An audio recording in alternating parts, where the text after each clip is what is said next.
ইসরায়েলের বিরুদ্ধে ট্রাম্পের তীব্র চাপ, আর সেই চাপের সামনে দাঁড়িয়ে বৈঠক থামিয়ে দিলেন সৌদি ক্রাউন প্রিন্স মোহাম্মদ বিন সালমান। তিনি স্পষ্ট বার্তা দিলেন, ইসরায়েলকে এখনই গ্রহণ করা যাবে না, সৌদি আরব প্রস্তুত নয়। ট্রাম্পের আপিল তিনি সরাসরি প্রত্যাখ্যান করলেন। বৈঠকের ভেতরের উত্তাপ জানালেন কর্মকর্তারা। এমবিএস তার অবস্থান ধরে রেখেছেন। মার্কিন প্রেসিডেন্ট ডোনাল্ড ট্রাম্প বৈঠকের শুরুতেই বলেন, আজ ওভাল অফিসে আমাদের একজন অত্যন্ত সম্মানিত মানুষ আছেন। তিনি আমার দীর্ঘদিনের বন্ধু। মানবাধিকার সহ অনেক বিষয়ে তিনি অসাধারণ কাজ করেছেন। তিনি ভবিষ্যতের রাজা। এরপরই সামনে আসে বিস্ফোরক তথ্য। সৌদি ক্রাউন প্রিন্স ইসরায়েলকে স্বীকৃতি দেওয়ার ট্রাম্পের পরামর্শ প্রত্যাখ্যান করেছেন। 18 নভেম্বরের সেই বৈঠকে ইসরায়েল ইস্যুতে এমবিএস ট্রাম্পকে এক হাই ভোল্টেজ ধাক্কা দেন। এক্সিওসের প্রতিবেদনে বলা হয়েছে, 2 মার্কিন কর্মকর্তা এবং বৈঠকের ঘটনা জানেন এমন একটি সূত্র নিশ্চিত করেছে আব্রাহাম চুক্তি নিয়ে দুজনের আলোচনায় বাতাসে জমে উঠেছিল।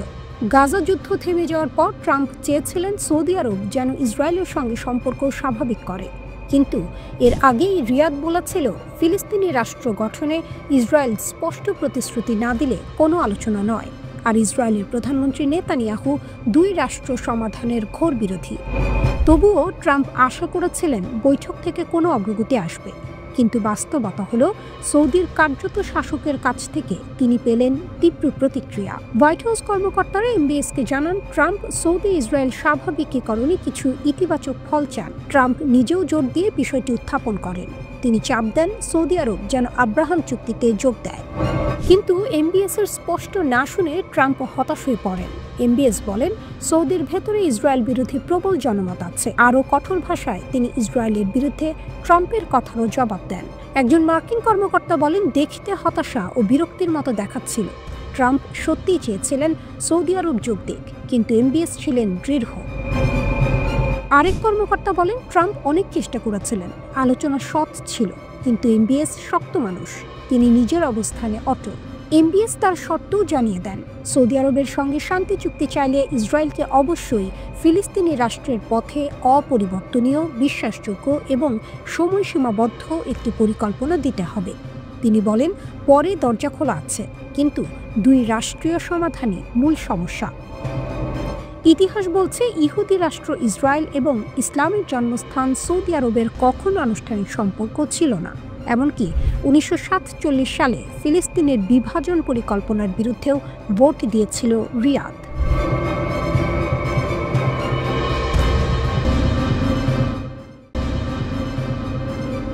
আঘাত নয়, ছোঁয়াও নয়, কেবল বাতাসে দোলা দিয়েছে ইসরায়েলের বোমা। এই এক লাইনেই যেন ফুটে ওঠে তেহরানের আত্মবিশ্বাস। ইরান এখন দাবি করছে, ইসরায়েলের হামলায় তাদের ক্ষেপণাস্ত্র ঘাঁটিগুলোর একটি দানাও নড়ে ওঠেনি। যুদ্ধ শেষে ধোঁয়া এখনো উঠছে মধ্যপ্রাচ্যের আকাশে, কিন্তু সেই ধোঁয়ার ভিতর থেকে শোনা যাচ্ছে এক গর্বিত কণ্ঠ, আমরা আছি আগের চেয়েও শক্তিশালী।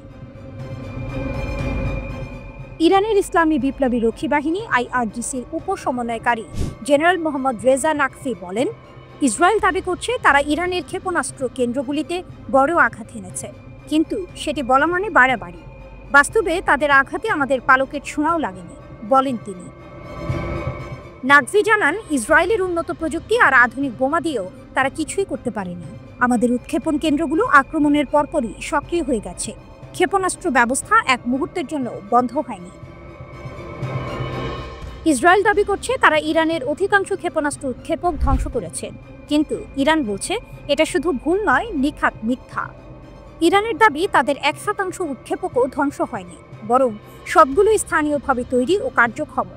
আমাদের প্রতিটি ক্ষেপণাস্ত্র ইরানের মাটিতে, ইরানের হাতে গড়া, বলেন নাকভি। আরও বড় চমক, ইরান এখন নতুন করে আরও 10,000 ক্ষেপণাস্ত্র তৈরির পথে। শুধু প্রতিরক্ষা নয়, এটি এখন তেহরানের জন্য এক আত্মমর্যাদার প্রতীক।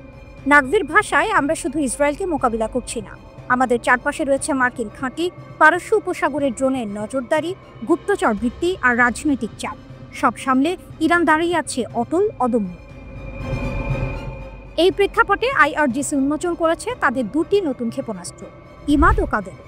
ভূগর্ভস্থ ঘাঁটিতে টেলিভিশনে সম্প্রচারিত এক আয়োজনে প্রদর্শিত হয় এই আধুনিক অস্ত্র। কাদের ক্ষেপণাস্ত্রে ব্যবহৃত হয়েছে উন্নত ইলেকট্রনিক প্রতিরোধ ব্যবস্থা, যা শত্রুর সিগন্যাল জ্যামিং প্রতিহত করতে সক্ষম। অন্যদিকে ইমাদকে আধুনিকীকরণ করে সম্পূর্ণরূপে কার্যকর করা হয়েছে। আইআরজিসির অ্যারোস্পেস কমান্ডের এক শীর্ষ কর্মকর্তা বলেন, আমাদের ক্ষেপণাস্ত্র শক্তি প্রতি ঘন্টায় বৃদ্ধি পাচ্ছে। সদ্য উন্নত করা ক্ষেপণাস্ত্রগুলো ইতোমধ্যে লঞ্চারে বসানো হয়েছে, শুধু আদেশের অপেক্ষা। এদিকে ইরানের সংসদের অর্থনীতি কমিশনের চেয়ারম্যান শামসুদ্দিন হোসাইনি ইঙ্গিতপূর্ণ কণ্ঠে বলেন, জায়নবাদী শাসন ব্যবস্থাই এখন অঞ্চলের শান্তি ও নিরাপত্তার সবচেয়ে বড় হুমকি। জেনেভায় আন্তঃসংসদীয় সম্মেলনের ফাঁকে তিনি বলেন, ইরান কখনো সংঘাত চায় না, আমরা চাই আঞ্চলিক বোঝাপড়া ও সহযোগিতা। কিন্তু যদি কেউ আমাদের নিরাপত্তা ভাঙার চেষ্টা করে, আমরা তার উত্তর দেব ইস্পাতের ভাষায়। যে মুহূর্তে অনেকেই ভাবছিল ইসরায়েল ইরানের শক্তি কমিয়ে দিয়েছে, ঠিক তখনই তেহরান দেখালো তার নতুন দানবীয় অস্ত্র। ধ্বংস নয়, বরং পুনর্জন্ম যেন ঘটল সেই ভূগর্ভস্থ ঘাঁটিগুলোয়। ওদিকে ইরানের সঙ্গে সব ক্ষেত্রে সম্পর্ক জোরদার করতে প্রস্তুত রাশিয়া। ক্রেমলিনের পক্ষ থেকে এমন আগ্রহের কথা জানানো হয়েছে। ক্রেমলিনের মুখপাত্র দিমিত্রি পেসকভ বলেন, দুই দেশের সম্পর্ক নাটকীয়ভাবে এগিয়ে যাচ্ছে। তেহরান ও মস্কোর মধ্যে আগে থেকে ঘনিষ্ঠ সম্পর্ক রয়েছে। চলতি বছর ইরানের পরমাণু স্থাপনায় ইসরায়েল ও যুক্তরাষ্ট্রের হামলার নিন্দা জানিয়েছিল রাশিয়া। ইরান পরমাণু অস্ত্র তৈরি করছে বলে অভিযোগ দেশ দুটির, যদিও শুরু থেকেই পরমাণু অস্ত্র তৈরির বিষয়টি নাকচ করে আসছে তেহরান।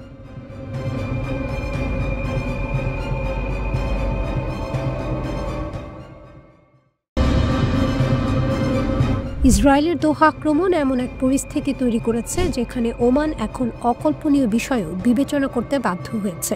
উপসাগরীয় অঞ্চলে এক প্রকার লাল সংকেত জ্বলে উঠেছে। ইসরায়েল কি ইয়েমেনের বাইরেও হামলা বাড়াতে পারে? হুথিদের সঙ্গে ওমানের যোগাযোগের কারণে দেশটি এখন আলোচনার কেন্দ্রে চলে এসেছে। দোহা হামলার পর ইরানের মধ্যে শঙ্কা তৈরি হয়েছে, পরবর্তী লক্ষ্য কি তারা হতে পারে? উত্তেজিত ইসরায়েল কি সত্যিই মাস্কাটে থাকা হুথি কর্মকর্তাদের লক্ষ্যবস্তু করতে পারে? ভুল তথ্য ও বিভ্রান্তিকর প্রচারণা এমন একটি যুদ্ধক্ষেত্র তৈরি করছে যা ওমানের ওপর ইসরায়েলে হামলার ঝুঁকি বাড়াচ্ছে। বহিরাগত নিরাপদ আশ্রয়স্থল এমন অভিযোগ এখন ওমানি কর্মকর্তাদের চিন্তায় ফেলেছে বলে বিভিন্ন প্রতিবেদনে বলা হয়েছে।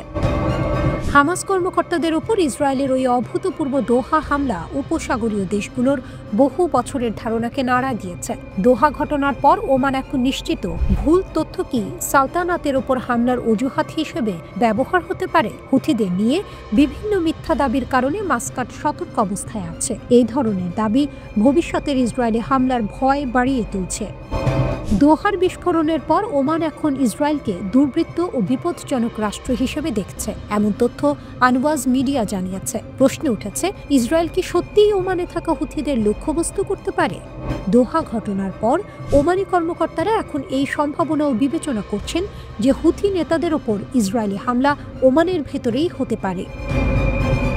ইসরায়েলের দৃষ্টিতে হুথিরা একটি সন্ত্রাসী সংগঠন, এমন ধারণা আন্তঃসীমান্ত হামলার আশঙ্কা আরও বাড়াচ্ছে। ওমানকে এখন নিজের মাটিতে হামলার সম্ভাবনা নিয়ে প্রস্তুত থাকতে হচ্ছে, এমনটাই বলছে আনওয়াজ মিডিয়ার বিশ্লেষকরা।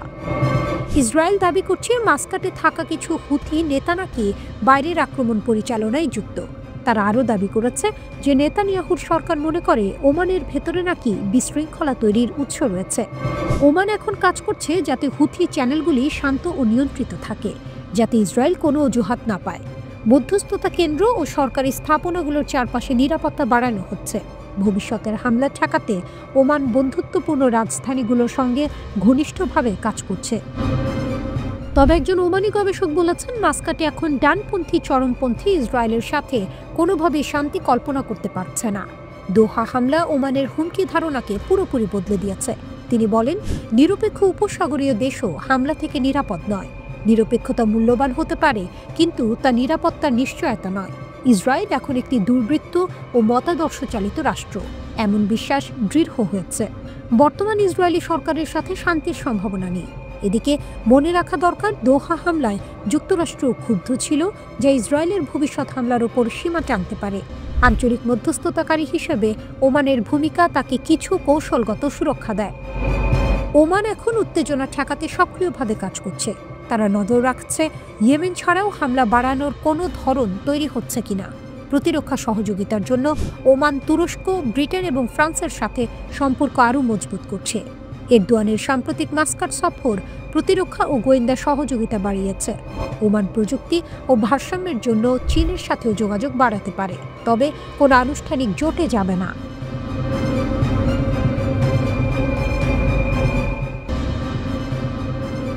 গাজায় যুদ্ধবিরতির পরও পুরো অঞ্চল এখনো টগবগ করছে। রক্তাক্ত 2 বছরের যুদ্ধের ধ্বংসস্তূপের ওপর দাঁড়িয়ে নতুন সমীকরণ তৈরি হচ্ছে, আর এর কেন্দ্রবিন্দুতে এখন তুরস্ক। তুরস্কের প্রেসিডেন্ট রিসেপ তাইয়েপ এরদোয়ান গাজায় আন্তর্জাতিক টাস্ক ফোর্স পাঠাতে সবুজ সংকেত দিয়েছেন। প্রতিরক্ষা মন্ত্রণালয়ের সূত্র নিশ্চিত করেছে তুর্কি সেনারা গাজা মিশনের জন্য পুরোপুরি প্রস্তুত। এএফপির প্রতিবেদনে বলা হয়েছে, যুদ্ধবিরতি বাস্তবায়ন ও শান্তি বজায় রাখতে তুর্কি সেনারা আন্তর্জাতিক টাস্ক ফোর্সে যোগ দেবে। এই নিয়ে আলোচনা করতে ইতিমধ্যেই মিশরের শার্ম আল শেখে পৌঁছেছে তুর্কি সামরিক প্রতিনিধি দল। তুরস্ক এই প্রথম নয়, বহুবার গাজা সংকটে মধ্যস্থতাকারী হিসেবে ভূমিকা নিয়েছে, কিন্তু এবারে বিষয়টা অন্যরকম। যুদ্ধবিরতির পর গাজায় আন্তর্জাতিক টাস্ক ফোর্স গঠন মানে সেখানে এক নতুন ভূ রাজনৈতিক প্রতিযোগিতা শুরু। ইসরায়েল ফিলিস্তিন যুদ্ধবিরতির আলোচনায় ঘনিষ্ঠ ভূমিকা রাখা তুরস্ক এবার শুধু কূটনৈতিকভাবে নয়, সামরিকভাবেও মাঠে নামছে। প্রেসিডেন্ট এরদোয়ান বলেন, তুরস্ক যুদ্ধবিরতি বাস্তবায়ন তদারকির টাস্ক ফোর্সে অংশ নেবে, তবে তিনি বিস্তারিত কিছু জানাননি। একই দিনে পররাষ্ট্রমন্ত্রী হাকান ফিদান জানান, যুক্তরাষ্ট্র, মিশর, তুরস্ক ও কাতার এই 4 দেশ মিলে চুক্তি বাস্তবায়ন পর্যবেক্ষণ করবে। এই জোটই যুদ্ধবিরতির পরে শান্তি ও মানবিক সহায়তা কার্যক্রম সমন্বয় করবে। যুক্তরাষ্ট্র জানিয়েছে তারা ইসরায়েলে 200 সেনা পাঠাবে, কিন্তু ফিলিস্তিনি ভূখণ্ডে কোনোভাবেই মোতায়েন হবে না। মার্কিন সামরিক বাহিনীর সেন্ট্রাল কমান্ড গাজায় সিভিল মিলিটারি কোঅর্ডিনেশন সেন্টার সিএমসিসি তৈরি করবে, যার কাজ হবে মানবিক সহায়তা ও নিরাপত্তা তদারকি। অন্যদিকে তুরস্কের অবস্থান আরও দৃঢ়। তারা শুধু তদারক নয়, মাঠে সক্রিয় উপস্থিতি চায়। এরদোয়ান বহুবার বলেছেন, গাজায় শান্তি মানে শুধু যুদ্ধ থামানো নয়, ইসরায়েলি আগ্রাসন ঠেকানো। এই অবস্থানই পশ্চিমা জোটের মধ্যে অস্বস্তি তৈরি করেছে। বিশেষ করে যুক্তরাষ্ট্রের সঙ্গে তুরস্কের সম্পর্ক অনেকটা টানা পড়ে নেয়। মিশরে 3 দিন ধরে পর্দার আড়ালে চলা নিবিড় আলোচনার পর মার্কিন প্রেসিডেন্ট ডোনাল্ড ট্রাম্প জানিয়েছেন, ইসরায়েল এবং হামাস তার প্রস্তাবিত 20 দফা শান্তি পরিকল্পনার প্রথম ধাপে সম্মত হয়েছে। চুক্তির প্রথম ধাপ সফলভাবে বাস্তবায়িত হলে পরবর্তী ধাপগুলো নিয়ে আলোচনা শুরু হবে। তবে সেই পথ খুব একটা সহজ হবে না, কারণ সেখানে অনেক বিতর্কিত বিষয় রয়েছে। প্রস্তাবনা অনুযায়ী উভয় পক্ষ রাজি থাকলে যুদ্ধ অবিলম্বে শেষ হয়ে যাবে। গাজাকে সম্পূর্ণ নিরস্ত্রীকরণ করা হবে এবং সেখানকার সব সামরিক ও সন্ত্রাসী অবকাঠামো ধ্বংস করা হবে। গাজার শাসনভার সাময়িকভাবে ফিলিস্তিনি টেকনোক্র্যাটদের একটি অন্তর্বর্তীকালীন কমিটির হাতে দেওয়া হবে।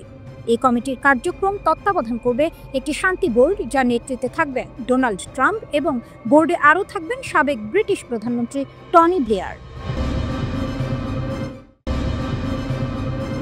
চীনের ছায়ায় ইরানের নীরব পুনর্জাগরণ। ক্ষেপণাস্ত্রের শক্তিতে উঁচুতে উঠছে তেহরান। ইসরায়েলের বিধ্বংসী হামলার মাত্র 4.5 মাস পর মধ্যপ্রাচ্যের মাটিতে নীরবে কিছু গড়ে উঠছে। আগুনে পুড়ে যাওয়া কারখানার ছায়ের নিচে আবার শ্বাস নিচ্ছে এক প্রাচীন শক্তি, ইরান। চোখে ধুলো ছুঁড়ে ধ্বংসস্তূপের ভেতর থেকে দেশটি এখন গোপনে পুনর্গঠন করছে তার ভয়ঙ্কর ক্ষেপণাস্ত্র অস্ত্রাগার। সিএনএনের নতুন প্রতিবেদন বলছে, নতুন নিষেধাজ্ঞার মাঝেও তেহরান এখন চীন থেকে মূল রকেট জ্বালানি উপাদান সোডিয়াম পারক্লোরেট আমদানি বাড়িয়েছে। এই রাসায়নিকই কঠিন জ্বালানি ভিত্তিক ব্যালিস্টিক ক্ষেপণাস্ত্র তৈরির হৃদয়। ইউরোপীয় গোয়েন্দা সংস্থার তথ্য অনুযায়ী ইরানের লক্ষ্য পরিষ্কার, মাসে অন্তত 500টি ক্ষেপণাস্ত্র তৈরি করার ক্ষমতা পুনরুদ্ধার।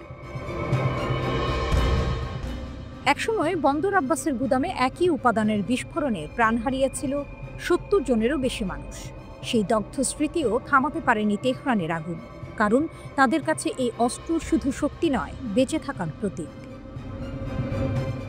ইসরায়েলি প্রধানমন্ত্রী বেনিয়ামিন নেতানিয়াহু কয়েক মাস আগে দাবি করেছিলেন, আমরা ইরানের ক্ষেপণাস্ত্র শিল্প ধ্বংস করেছি, কিন্তু বাস্তবে দৃশ্যপট বলছে অন্য কথা। স্যাটেলাইট চিত্রে দেখা গেছে যুদ্ধবিধ্বস্ত এলাকাগুলোতে আবার চলছে নির্মাণ, নতুন চালান আসছে সমুদ্রপথে, আর সেই সব মালবাহী জাহাজের অনেকগুলোই এসেছে চীন থেকে। নিষেধাজ্ঞা থাকা সত্ত্বেও সেপ্টেম্বরের শেষ সপ্তাহেই ইরান অন্তত 2000 টন সোডিয়াম পারক্লোরেট পেয়েছে। বিশেষজ্ঞ জেফ্রি লুইস বলছেন, এই পরিমাণ জ্বালানি 500 ক্ষেপণাস্ত্র তৈরির জন্য যথেষ্ট। অর্থাৎ ইরান হয়তো আগের আগুন ফিরে পাচ্ছে, আরও ধারালো, আরও নিখুঁত রূপে। চীনের ভূমিকা এখানে স্পষ্ট।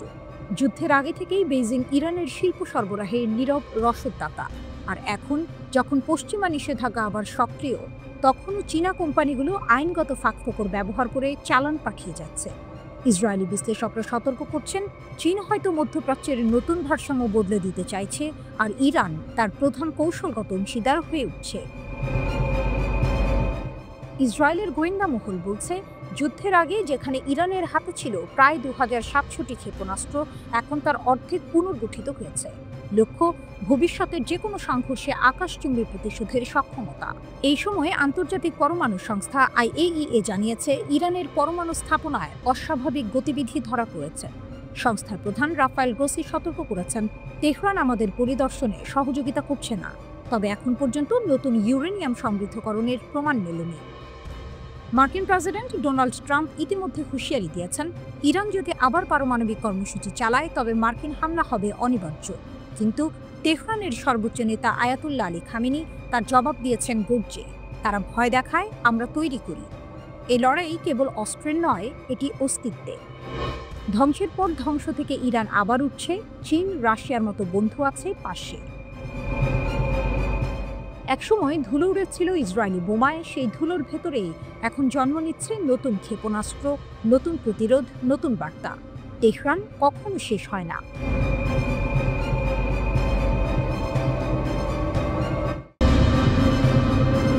ট্রাম্পের পারমাণবিক হুঁশিয়ারি, চীনের সঙ্গে নতুন শীতল যুদ্ধের গন্ধ।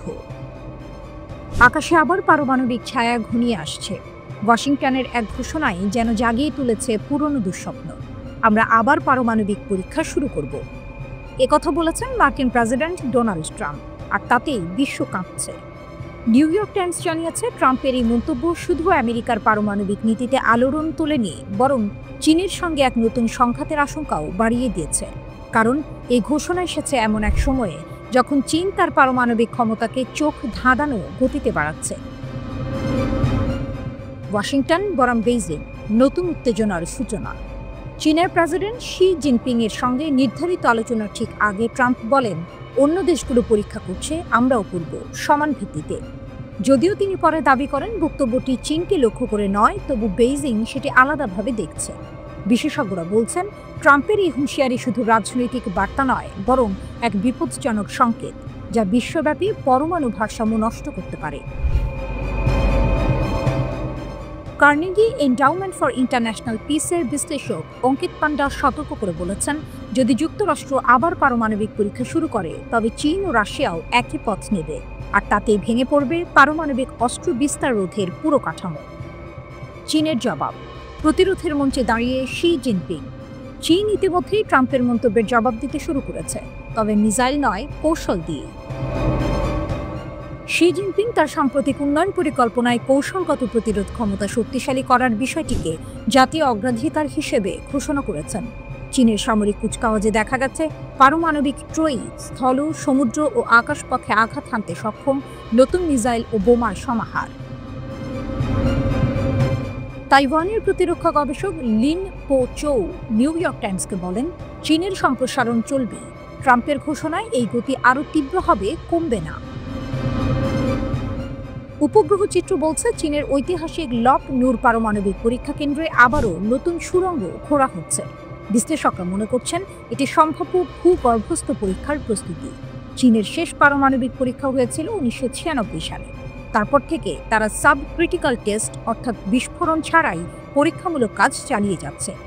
একই পথে হেঁটেছে আমেরিকাও, কিন্তু ট্রাম্পের নতুন বক্তব্য সবকিছু বদলে দিতে পারে। যদি ট্রাম্প সত্যিই পরীক্ষার নির্দেশ দেন, তবে নেভাডায় প্রস্তুতি নিতে যুক্তরাষ্ট্রের প্রায় 1.5 বছর লাগবে, অথচ চীন বা রাশিয়া চাইলে কয়েক মাসে মাঠে নামতে পারে। বিশ্বে আবার যুদ্ধের গন্ধ। নিউ ইয়র্ক টাইমস সতর্ক করেছে, বিশ্বব্যাপী পারমাণবিক অস্ত্র রোধ ব্যবস্থা এখন মারাত্মক চাপের মুখে। 3 পরাশক্তি আমেরিকা, চীন ও রাশিয়া আর একসঙ্গে বসতে পারছে না। পরমাণু প্রতিযোগিতা এখন এমন এক বিন্দুতে পৌঁছেছে যেখানে এক দেশের ঘোষণাই অন্য দেশের প্রতিশোধে পরিণত হতে পারে। বিশ্লেষক ক্রিস বাকলি লিখেছেন, ট্রাম্পের এই মন্তব্য হয়তো এখনো নীতিতে রূপ নেয়নি, কিন্তু এটি এমন এক ছায়া ফেলেছে যা শীতল যুদ্ধের দিনগুলোকেও আবার জাগিয়ে তুলেছে। বিশ্ব যখন আবার পারমাণবিক ভয়াবহতার কিনারায়, তখন একটাই প্রশ্ন, এই আগুনের খেলায় কে প্রথম শিখা ছুঁয়ে দেখবে?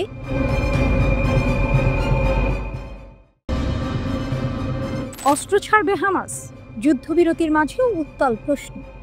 গাজায় যুদ্ধ থেমেছে, যুক্তরাষ্ট্রের মধ্যস্থতায় যুদ্ধবিরতি চুক্তিও হয়েছে, কিন্তু এখন বড় প্রশ্ন, হামাস কি আসলেই অস্ত্র ছাড়বে?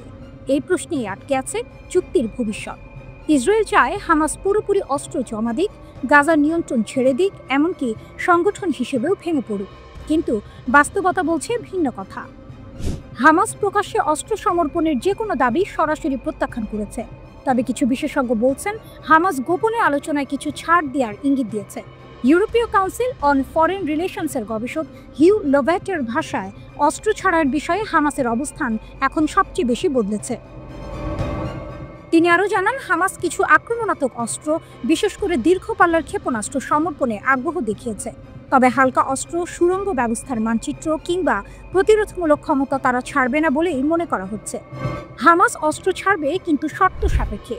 ইন্টারন্যাশনাল ক্রাইসিস গ্রুপের গবেষক আজমি কেশাউই মনে করেন, হামাস তখনই অস্ত্র ছাড়বে যখন ইসরায়েলি দখল শেষ হবে এবং একটি গ্রহণযোগ্য ফিলিস্তিনি নেতৃত্ব গাজার দায়িত্ব নেবে। কেশাউই বলেন, হামাস তাদের অস্ত্র শুধু তখনই দেবে যখন এগুলোর আর দরকার থাকবে না, অর্থাৎ প্রতিরোধের পথ পুরোপুরি বন্ধ হলে তবেই নিরস্ত্রীকরণ সম্ভব। এটাই হামাসের মূল বার্তা। গাজার মাটিতে এখন শুধু হামাস নয়, আরও সশস্ত্র গোষ্ঠী রয়েছে, পিআইজে, পিইএলপি, আল আকসা ব্রিগেড সহ অনেকেই। পাশাপাশি ইসরায়েলের সহায়তায় গড়ে ওঠা গ্যাংয়ের দাপট বাড়ছে, যারা লুট করছে, মানুষকে হয়রানি করছে। তাই অনেক গাজাবাসীর বিশ্বাস, হামাসের অস্ত্র থাকা দরকার যেন গ্যাংদের ঠেকানো যায় এবং গাজার অভ্যন্তরীণ নিরাপত্তা নিশ্চিত থাকে। অন্তর্বর্তীকালীন ফোর্সের সহযোগিতা। বিশ্লেষক হিউ ল্যাভট বলেন, হামাস একটি আন্তর্জাতিক টাস্ক ফোর্সকে সহযোগিতা করতে পারে যদি ওই ফোর্স সন্ত্রাস বিরোধী কোনো ভূমিকা না রাখে, অর্থাৎ ফোর্সটি নিরস্ত্রীকরণ পর্যবেক্ষণ করবে কিন্তু হামাসকে দমন করবে না, এমন নিশ্চয়তা চাইছে হামাস। হামাস শুধু দল নয়, একটি ধারণা। যুদ্ধ 2 বছর পেরিয়েছে, হামাসের বহু নেতা নিহত বা গ্রেপ্তার, কিন্তু তবু দলটি ভেঙে পড়েনি, কারণ হামাস শুধু একটি সংগঠন নয়, এটি একটি প্রতিরোধের প্রতীক। অনেক তরুণ আজও তাদের শহীদের প্রতিশোধ নেয়ার শপথে দলমত নির্বিশেষে ছুটছে হামাসের দিকে। শেষ কথা, অস্ত্র নামলে কি শান্তি আসবে? এই প্রশ্নে আজও দ্বিধায় বিশ্ব। ইসরায়েল চাইছে শান্তির আগে হোক নিরস্ত্রীকরণ, আর হামাস বলছে শান্তি এলেই অস্ত্র নামবে। যুদ্ধ থেমেছে ঠিকই, কিন্তু শান্তির পথ এখনো কাঁটাময়। হামাসের হাতে অস্ত্র যতদিন, ততদিন ইসরায়েল শান্তির দাবি মানতে নারাজ। আবার অস্ত্র ছাড়া হামাস মানেই গাজার নিরাপত্তার ফাঁকা মাঠ। এটাই গাজা সংকটের সবচেয়ে বড় টুইস্ট। অস্ত্র নামবে আগে না দখল উঠবে? প্রশ্নটাই এখন গাজার ভবিষ্যৎ।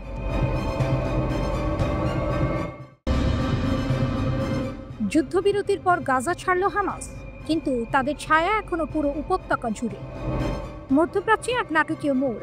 ইসরায়েলের সঙ্গে যুদ্ধবিরতি কার্যকর হতেই হামাস ঘোষণা দিয়েছে তারা আর গাজার শাসনে থাকবে না। এই সিদ্ধান্ত যেন যুদ্ধোত্তর গাজায় নতুন এক অধ্যায়ের সূচনা। কিন্তু প্রশ্ন এখন একটাই, হামাস কি সত্যিই সরে যাচ্ছে, নাকি এটি এক কৌশলগত নীরবতা?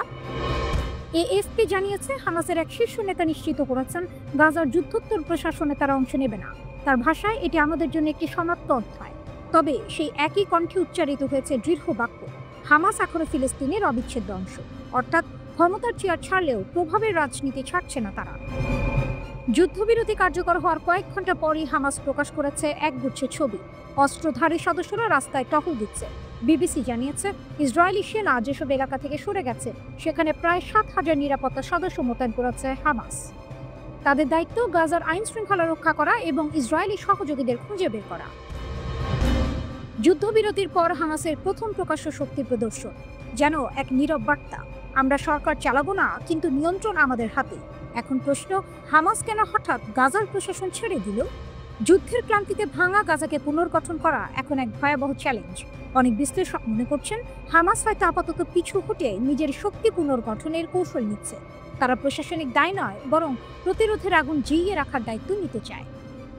কারণ হামাস জানে ক্ষমতা ক্ষণস্থায়ী, কিন্তু প্রতিরোধী চিরন্তন। গাজার রাস্তায় আজ তাই এক অদ্ভুত নীরবতা। উপত্যকার আকাশে থেমে গেছে বোমার শব্দ, কিন্তু বাতাসে এখনো ভাসছে সেই চিরচেরা হুঁশিয়ারি, হামাস হারায়নি, শুধু অপেক্ষা করছে। বিশ্ব তাকিয়ে আছে এই ছোট্ট উপত্যকার দিকে, যেখানে যুদ্ধবিরতির নিচে এখনো জ্বলছে প্রতিরোধের আগুন। গাজা হয়তো শান্ত, কিন্তু তার হৃদয়ে এখনো ধ্বনিত হচ্ছে এক বাক্য, আমরা ফিরে আসব। ফিলিস্তিনের মুক্তিকামী গোষ্ঠী হামাস রাজনৈতিক ক্ষমতা ছেড়ে দেয়া এবং যুদ্ধ পরবর্তী গাজার শাসন ব্যবস্থা ফিলিস্তিনের ঐক্য সরকারের হাতে ছেড়ে দিতে রাজি। তবে একটি স্বাধীন ফিলিস্তিন রাষ্ট্র গঠন না হওয়া পর্যন্ত তারা নিরস্ত্র হবে না। এনবিসি নিউজকে একথা জানিয়েছে হামাসের ঊর্ধ্বতন এক রাজনৈতিক কর্মকর্তা বাসেম নাইম। তিনি বলেন, আমরা শাসন ক্ষমতা থেকে সরে যেতে এবং গাজার শাসন পরিচালনা একটি বোর্ড, সরকার বা কমিটির হাতে তুলে দিতে প্রস্তুত। ওদিকে হামাসের মুখপাত্র লতিফ আর কানুয়া আরব নিউজকে বলেছেন, গাজা প্রশাসন দেখভাল করার জন্য একটি কমিটি প্রতিষ্ঠার প্রস্তাবে হামাসের আপত্তি নেই, তবে ফিলিস্তিনি সমাজের অবিচ্ছেদ্য অংশ হিসেবে থাকবে হামাস। এর আগে হামাসের নেতারা যুদ্ধ পরবর্তী গাজা প্রশাসন সহ অন্যান্য গুরুত্বপূর্ণ বিষয়ে বিভক্ত ছিল, কিন্তু এখন হামাসের শীর্ষ সদস্যরা নিরস্ত্রীকরণ প্রশ্নে বিভক্ত বলেই মনে হচ্ছে।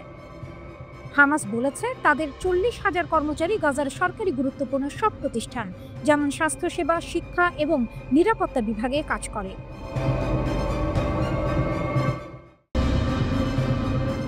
ইরানের মিসাইল হুঁশিয়ারি ও ভেনেজুয়েলায় নতুন যুদ্ধের ছায়া। মধ্যপ্রাচ্য থেকে লাতিন আমেরিকা, দুই মহাদেশের রাজনীতিতে হঠাৎই ঝড় উঠেছে। রাশিয়া ভেনেজুয়েলায় যুদ্ধ প্রবেশের ইঙ্গিত দেওয়ার পর এবার ইরান জানিয়েছে তারা বিশ্বের জন্য মিসাইল রপ্তানির প্রস্তুতিতে আছে। বিশ্লেষকরা বলছেন, এটি কেবল এক ঘোষণাই নয়, এ যেন যুক্তরাষ্ট্রের দিকে এক নতুন কৌশলগত বার্তা। হঠাৎ বদলে যাওয়া খেলার মাঠ। ইরানের বিপ্লবী গার্ডের নৌবাহিনীর প্রধান জেনারেল আলী রেজা তানসিরি ঘোষণা দেন, দেশটি এখন সংবেদনশীল সামরিক প্রযুক্তিতে সম্পূর্ণ আত্মনির্ভর এবং আন্তর্জাতিক বাজারে তাদের পণ্য রপ্তানির জন্য প্রস্তুত। আমরা গর্বিত যে এখন আমরা নিজেরাই মিসাইল, ড্রোন ও সামরিক যান তৈরি করে রপ্তানি করতে পারি, বলেন তিনি তেহরান টাইমসকে। একই সময়ে যুক্তরাষ্ট্রের সঙ্গে ভেনেজুয়েলার উত্তেজনা নতুন উচ্চতায় পৌঁছেছে। ওয়াশিংটন 4টি ড্রাগ কার্টেলবাহী নৌকা ধ্বংসের দাবি করেছে, যেখানে ভেনেজুয়েলা বলছে এগুলো ছিল নিরীহ বেসামরিক জাহাজ এবং এই হামলায় 20 জনেরও বেশি নিহত হয়েছে। মার্কিন প্রেসিডেন্ট ডোনাল্ড ট্রাম্প ঘোষণা করেছেন, আমরা মাদক কারবারি সন্ত্রাসী গোষ্ঠীর বিরুদ্ধে আত্মরক্ষার যুদ্ধ করছি এবং ভেনেজুয়েলার কার্টেল দে লস সোলাস এবং ক্রেন দে আরাগুয়াকে সন্ত্রাসী সংগঠন হিসেবে ঘোষণা করেছেন। রাশিয়া ও ইরান নতুন জোটের ইঙ্গিত। জাতিসংঘের নিরাপত্তা পরিষদে রাশিয়া ও ইরান ভেনেজুয়েলার পক্ষ নিয়ে দাঁড়িয়েছে। রুশ প্রতিনিধির বক্তব্যে স্পষ্ট সতর্কবার্তা ছিল, মার্কিন নৌবাহিনীর উপস্থিতি ভেনেজুয়েলার উপকূলে কেবল অভ্যাস নয়, বরং সম্ভবত আক্রমণের প্রস্তুতি। মস্কো ও তেহরানের এই অবস্থান অনেকের কাছে অপ্রত্যাশিত ছিল। মধ্যপ্রাচ্যের মিত্ররা এবার লাতিন আমেরিকার রাজনৈতিক মঞ্চে পা রাখতে চলেছে, এ যেন বিশ্ব রাজনীতির নতুন টুইস্ট। ইরানের শক্তি ও বার্তা।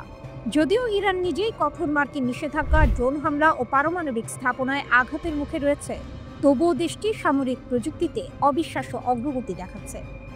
গত জুনে ইরান ইসরায়েলে ডজন খানেক ক্ষেপণাস্ত্র নিক্ষেপ করেছিল, যা তাদের 3 স্তরের প্রতিরক্ষা ভেদ করেছিল। এছাড়া ইরানের শাহেদ ড্রোন এখন যুক্তরাষ্ট্র, চীন, ফ্রান্স ও যুক্তরাজ্যের প্রকৌশলীদের কাছেও অনুকরণের মডেল হয়ে উঠেছে। ইরানের সর্বোচ্চ নেতা আয়াতুল্লাহ খামেনি সম্প্রতি ক্ষেপণাস্ত্রের সর্বোচ্চ পাল্লা সীমা শিথিল করার ইঙ্গিত দিয়েছেন। ইসরায়েলি প্রধানমন্ত্রী নেতানিয়াহু দাবি করেছেন, ইরান এখন এমন ক্ষেপণাস্ত্র তৈরি করছে যার পাল্লা 8,000 কিলোমিটার, যা যুক্তরাষ্ট্রের উপকূলে পৌঁছাতে মাত্র 3,000 কিলোমিটার কম।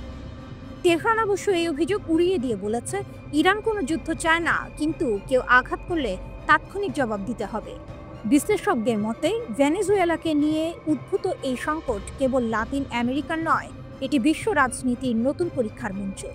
রাশিয়া ও ইরানের ঐক্য যদি বাস্তব পদক্ষেপে রূপ দেয়, তবে যুক্তরাষ্ট্রের প্রভাব ক্ষেত্রে এক নতুন শক্তিশালী ঐক্য গড়ে উঠতে পারে। ইরানের বার্তা স্পষ্ট, নিষেধাজ্ঞা বা চাপ দিয়ে আর তাদের থামানো যাবে না। তাদের মিসাইল, ড্রোন ও প্রযুক্তি এখন কেবল প্রতিরক্ষা নয়, বরং বিশ্বের শক্তির এক নতুন সংজ্ঞা দিচ্ছে।